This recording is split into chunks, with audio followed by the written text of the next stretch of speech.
যে স্বপ্নের জন্য যারা প্রাণ দিয়েছে সেই স্বপ্নকে আমরা বাস্তবায়ন করবই। এটার থেকে আমাদের বেরিয়ে যাবার কোনো উপায় নেই। আমাদের প্রতিজ্ঞা রইল আমরা এটা করব।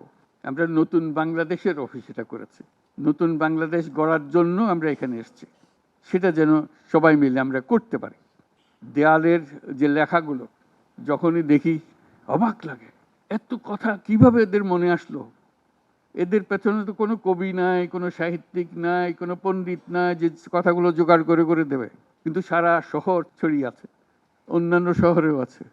প্রতিটি কথা অত্যন্ত মূল্যবান। ছোট্ট কথা, ছোট্ট ছবি, অত্যন্ত মূল্যবান।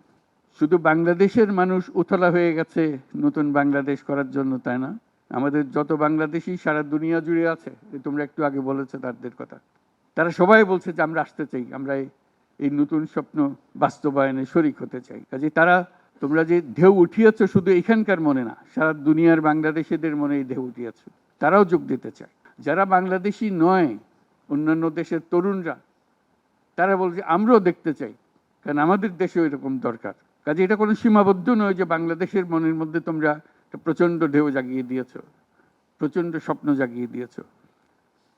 তোমরা সারা পৃথিবীর তরুণকে জাগিয়ে দিয়েছ যে এই তরুণদের হাতেই সৃষ্টি হবে নতুন পৃথিবী। কাজেই তোমরা যেটা করলা সেটারই একটা সূত্রপাত, তরুণদেরকে দিয়েই নতুন পৃথিবীর সূত্রপাত। এটা শুধু নতুন বাংলাদেশের সূত্রপাত না, এটাই নতুন বাংলাদেশের মাধ্যমে নতুন পৃথিবীর সূত্রপাত করছো তোমরা। তোমরা ইতিহাস। আজকে মনে হচ্ছে সাধারণ কয়েকজন তরুণ সামনে বসে আছে, কিছুদিন পরে এই সাধারণরাই অসাধারণ হিসেবে পৃথিবীব্যাপী স্বীকৃত হবে, যেহেতু তোমরা অসাধারণ কাজ করেছো।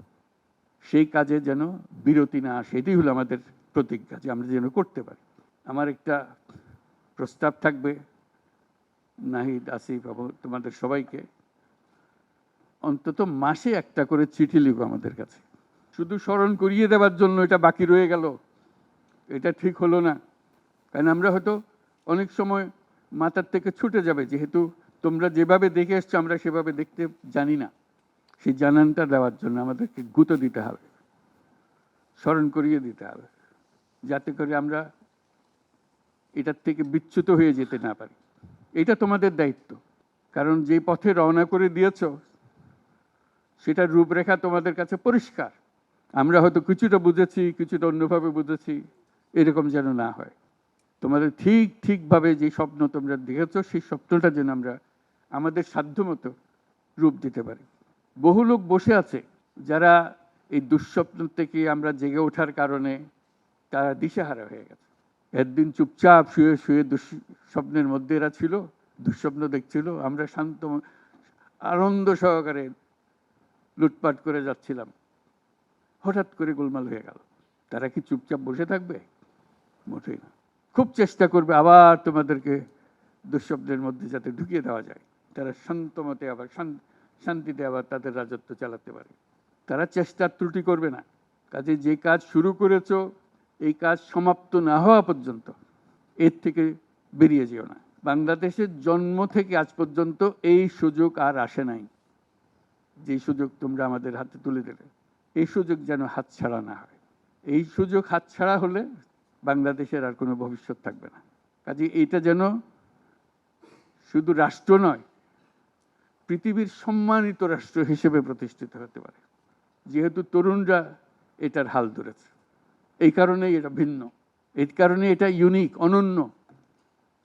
এই অনন্য একটা দেশ আমরা তৈরি করতে চাই। তোমাদের চিন্তায় স্বচ্ছ, তোমাদের চিন্তায় সঠিক, এটা মুঠো থেকে ছাড়বে না, হাত থেকে ছাড়বে না, এবং আমাদেরকে স্মরণ করিয়ে দেবে যদি আমরা এটার এই স্বপ্নের থেকে দূরে সরার কোনো কাজ করে ফেলে। আমাদের কারো কোনো ইচ্ছা নাই এই স্বপ্ন বাইরে যাওয়ার, এই স্বপ্ন বাস্তবায়ন করাই আমাদের সার্বক্ষণিক কাজ।